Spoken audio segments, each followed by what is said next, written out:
इन्द्रद्युम्नः पाण्ड्यखण्डाधिराज स्त्वद्भक्तात्मा चन्द्रनाद्रौ कदाचित् त्वत्सेवायं मग्नधीरालुलोके नैवागस्त्यं प्राप्तमातिथ्यकामम्।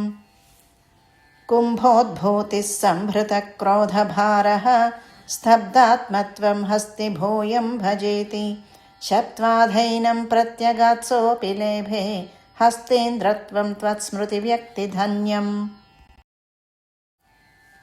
दुग्धाम्भोधेर्मध्यभाजित्रिकूटे क्रीडन् शैले यूथपोऽयं वशाभिः सर्वान् जन्तूनत्यवर्तिष्ठशक्त्या त्वद्भक्तानां कुत्र नोत्कर्षलाभः।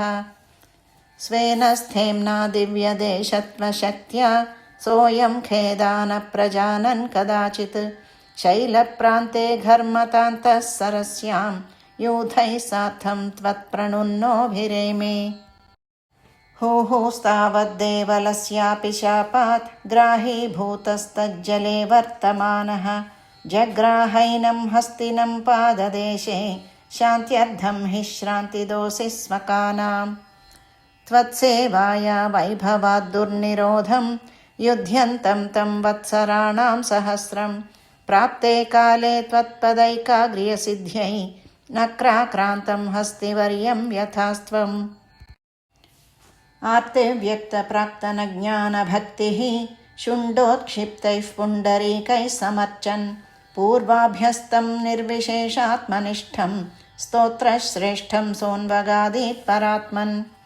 श्रुत्वा स्तोत्रं निर्गुणस्थं समस्तं ब्रह्मेशाद्यैर्नाहमित्यप्रयाते सर्वात्मा त्वं भूरि कारुण्यवेगात् तार्क्ष्यारूढः प्रेक्षितो भूः पुरस्तात्।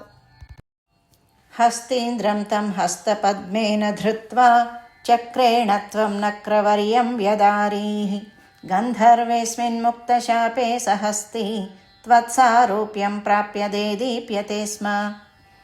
एतद्वृत्तं त्वां च मां च प्रगेयो गायेत् सोऽयं भूयसे श्रेयसे स्यात् इत्युक्त्वैनं तेन सार्धं गतस्त्वं धिष्ण्यं विष्णो पाहि वातालयेश।